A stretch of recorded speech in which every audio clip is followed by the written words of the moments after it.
ஓம் சாய்ராம்.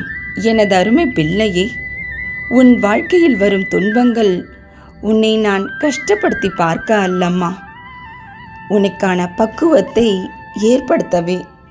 மனதார அதை ஏற்றுக்கொள். உனது வாழ்வும் நிச்சயமாக சிறக்கும். நீயும் சிறந்த மனிதனாகுவாய்.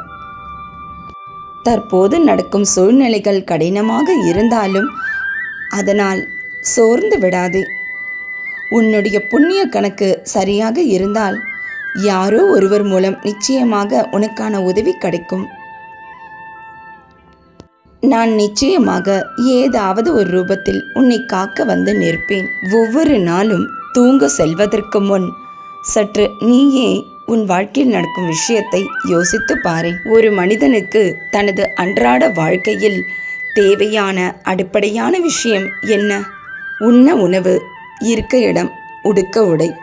இவை மூன்றுமே உனக்காக மிகுதியாக இல்லை என்றாலும் போதுமான அளவிற்கு அமைந்து உள்ளது தானே.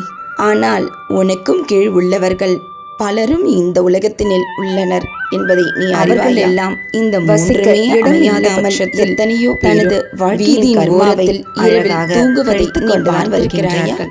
உண்மையில் நீதான் எவ்வளவோ கொடுத்து வைத்து வசிப்பதற்கு பெரிய மாளிகை இல்லை, கையில் நிறைய பணம் இல்லை, நகையும் இல்லை என்று இப்படி இல்லை இல்லை என்று எதிர்மறையாக சொல்லுவதை விடுத்து உனக்கும் கீழ் உள்ளவர்கள் எத்தனையோ பேர் என்று நினைத்து கொண்டு உன்னிடம் இருப்பவற்றை கொண்டு திருப்தியாக சந்தோஷமாக வாழ்.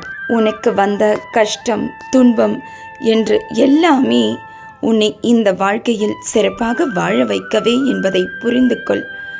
எதை யாரிடம் சொல்ல வேண்டுமோ அதை அவர்களிடம்தான் சொல்ல வேண்டும். தேவையில்லாமல் அனாவசியமாக யாரிடமும் அதிகமாக பேசக்கூடாது என்பதை இன்று ஓரளவு உணர்ந்திருப்பாய் அல்லவா? உன்னுடைய விஷயத்தில், நீ செய்ய வேண்டிய விஷயத்தில், நீ வெற்றி பெறுவதற்காக செய்ய வேண்டிய விஷயத்தில் மிகவும் உறுதியுடன் இரு. மற்றவர்களின் நடத்தை உனது மன அமைதியை கெடுக்கலாம். அதற்கு என்றுமே அனுமதிக்காதே. நீ உன்னை சுற்றி இருப்பவர்களிடம் கோபப்படும் பொழுது அதில் இருக்கும் அன்பையும் உனது மௌனமான சமயத்தில் உனது வார்த்தைகளையும் புரிந்து கொள்ளும் உறவே உண்மையான உறவாகும். அப்படிப்பட்ட உறவு உன்னை தேடி வந்தால் அதனை புரிந்து கொண்டு ஏற்றுக்கொள். அப்படிப்பட்ட உறவை விட்டுவிடாதே. அப்படிப்பட்ட உறவானது தான் உனது வாழ்க்கையை மாற்றப் போகின்றது. அதாவது உனது கடன் பிரச்சனைக்கு முற்றுப்புள்ளி வைத்து உனக்காக உதவிட யாரோ ஒருவர் ஓடி வரப்போகிறார் என்று உடனே கனவு உலகத்தில் செல்ல வேண்டாம். ஏனென்றால் யாரும் இங்கு உனக்காக உதவிடப் போவதில்லை, என்னை தவிர என்பதை புரிந்து செயல்படு. நீ எப்படி இருக்கின்றாயோ அது உனது குணமானாலும் சரி, உன்னுடைய சூழ்நிலையானாலும் சரி, நீ இருக்கும் விதத்தில் உன்னை விரும்பி ஏற்பவர்கள் யாரோ அவர்களிடம் உண்மையாக உன்னை தெரிந்தவர்கள் நிறைய பேர் இந்த உலகத்தினில் இருக்கலாம். ஆனால் சிலர் மட்டுமே உன்னை புரிந்து கொள்வார்கள் என்பதை புரிந்து கொள். உன்னை உனது கடந்த கால வாழ்க்கையில் தவறாக நடத்தியவர்களே உனது இன்றைய இந்த மன வலிமைக்கு காரணமானவர்கள். அவர்களிடம் தள்ளியே அவர்களுக்கு பாடம் புகட்ட நீ ஒன்றும் விலகி போவதில்லை. அவர்களிடம் கற்றுக்கொண்ட பாடத்தால் தான் நீ விலகி செல்கிறாய்.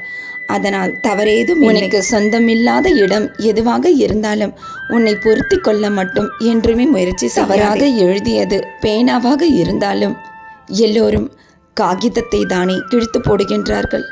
அப்படித்தான் சில பேரின் வாழ்க்கையும் கூட. எல்லா தவறுகளையும் செய்பவரை விட்டுவிட்டு தவறேதும் செய்யாதவரை பல குற்றங்களால் சுமத்திவிட்டு வேடிக்கை பார்ப்பதுதான் இந்த பொய்யான உலகத்திற்கு வேலையே. எப்பொழுதும் நிமிர்ந்து நிற்பவர்கள் மீதுதான் அடி விழுகின்றது. வளைந்து கொடுப்பவர்கள் தப்பித்து விடுகின்றார்கள். உன்னை விமர்சிப்பவர்களை பற்றி நீ கவலை கொள்ள வேண்டாம். ஏனென்றால் உன்னை விமர்சிப்பவர்கள் நீ பயணித்த பாதையில், நீ பயணித்த அந்த கடினமான பாதையில் ஒரு தடவை என்ன, ஒரு நாள் கூட அவர்களால் வாழ்ந்திருக்க முடியாது. அதுதான் இன்று இந்த போலி உறவுகளால் ஏற்பட்ட மன வலியானது உனக்கு பெரிய வலிதான். என்னிடம் முழுமையாக நீ சரணடைந்து விடு. நீ நம்புவதால் ஒரு பயனும் இல்லை.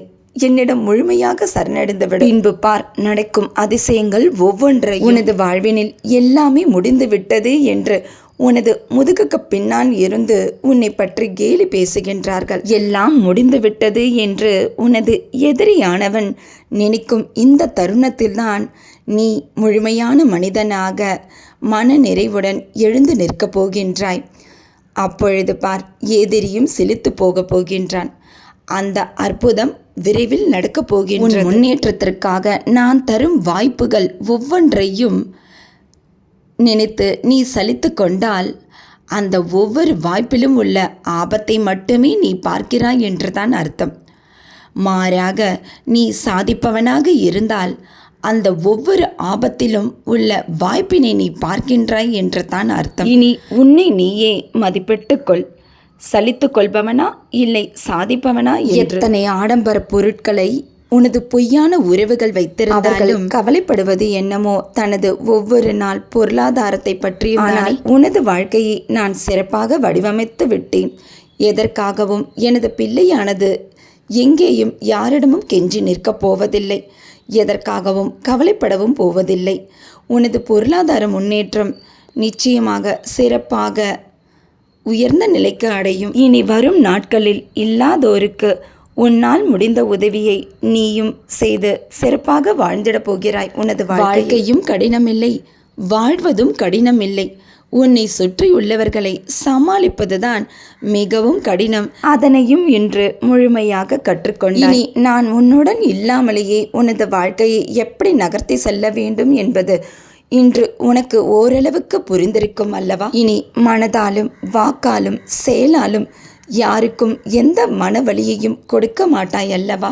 மேலும் மற்றவரின் மனவலியையும் புரிந்து கொண்டு அதற்கேற்றவாறு நீயும் அந்த தருணத்தில் நடந்து கொள்வாய் அல்லவா? அன்று உனது வாழ்வினில் அடிப்படை வசதி கூட இல்லாத பொழுது நிறைய மன சந்தோஷம் இருந்தது.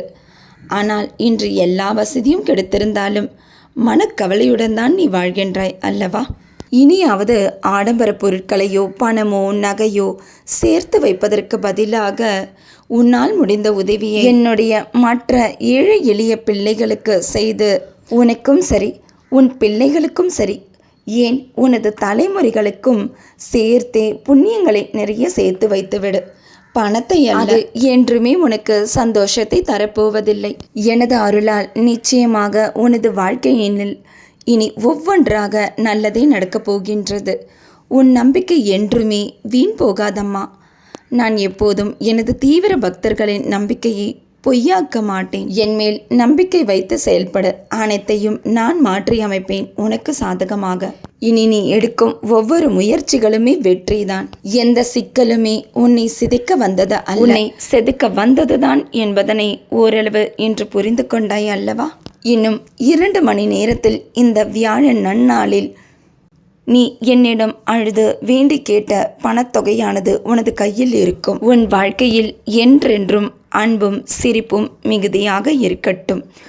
நீயும் உன் குடும்பமும் சந்தோஷமாக வாழ்வீர்களாக. என்றும் என்றும் என்றென்றும் உன் சாயப்பா உன் அருகினில். வாழ்க வையகம், வாழ்க வளமுடன். ஜெய் சாய்ராம்.